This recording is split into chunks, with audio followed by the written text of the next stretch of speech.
kivipallur, ühe fantastilisema ja ainulaadsema spordiala esindaja Eestis. Ja me lähemegi kohe vaatama, tähelepanelik telekuulaja vist või televaataja kuuleb juba harjutamise hääli. Tegemist on siis inimesega, kes pallide asemel on kivid, ehtsad põllukivid. Jürto!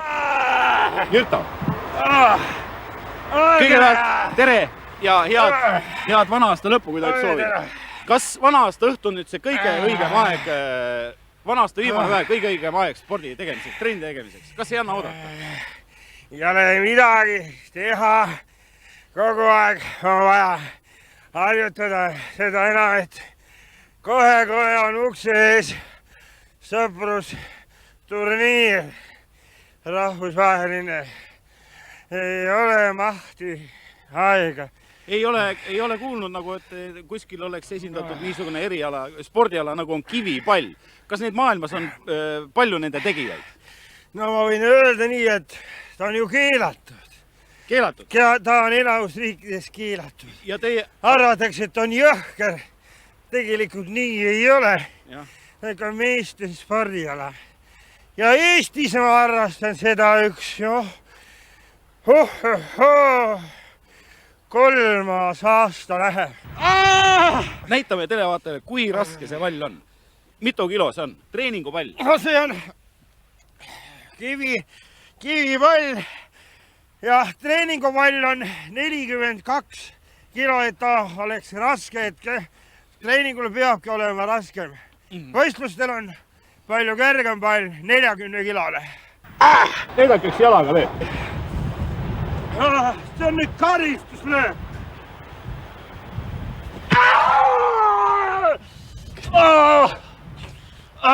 See on ainult korraks on see valu. Ma olen harjunud, läks üle. Kas te oskate öelda, mitu lööki? Praegult lõi kohe allapoole lööd. Oot kohe üle. Kas te oskate öelda, mitu lööki päevas vastu peab? Jalaga? Ma ausalt ütlen, siis peaks lööma 500 lööki mõlema jalaga ja 400 peaga. Aga lihtsalt pimedaks läheb. Me teame, et sportlasi kimbutavad, ka isegi malemängijad kimbutavad igasugused traumad ja revestused. Missugused on nii-öelda jalgadel põhitraumad kivipalluril? Lihaserevendid, luumurrud, on igapäevast. See on tavaline.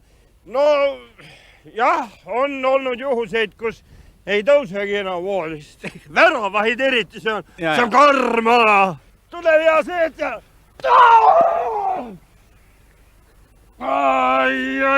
Oota ühe läheb. Läks üle? Nüüd vist oli jälle üks. Ja nüüd tuleme inimesele kõige iseloomulikum asja juurde, ehk pea juurde. Missugused on põhilised peatraumad? Koljuluu murrud, siis ütleme, tihtilugu on ka aju, rebendid. Meil on ju lihasest aju juba, tagun nii palju. Kapsel on mul üks 4-5 korda ära tulnud. Ole Jürto nii hea ja näita paar nii-öelda populaarset lööki. Ma näitan ühe võib-olla kõige parema löögi ja selle löögiga ma tulin maailmameistriks. Maailmameistriks? Jah, selle löögiga tulin tänu sellele löögile. Ole hea, näita. Nii. Pealöök. Pealöök. See on pettalöök.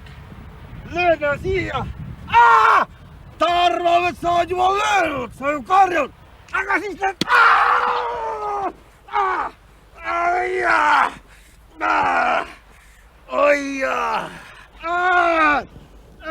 Kohe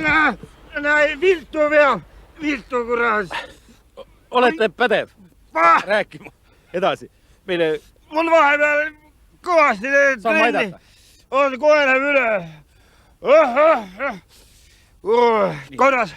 Vana aasta õhtu on täna, vana aasta viimane päev. On või? Kas ka teie kodus on kindlasti laud kaetud? Võib-olla räägite televaatajale, mis on teie toidulauad? Mida te kõige rohkem armastate süüa? Kilo verivorst, kapsatilingimata, siis on veel liha punases marinaadis heringas. Selle ma olen ise teinud, aga mul ei ole teda kahjuks aega suurt seal süüa. Läpsan ühe lõhetüki ja kohe edasi trenni. Ma tahan öelda ühe asja Eesti inimestele, kes seda saadet vaatavad. Kallid ja eriti lapsed, kui te teete midagi, tehke seda südamest, tehke sporti, armastage oma sporti, nii nagu mina armastan oma välja valitud spordiala. Tulge meile treeningule, te ei kahetse. Ma usun kindlasti, et paljud noored poisid on leidnud omale siia uue põneva eriala. Ja minu teada Jürto avab varsti kursused, nii et kuskil 4. jaanuari paiku on oodatud kõik Kadrioru staadionile kohe suurte ja raskete kividega mürama.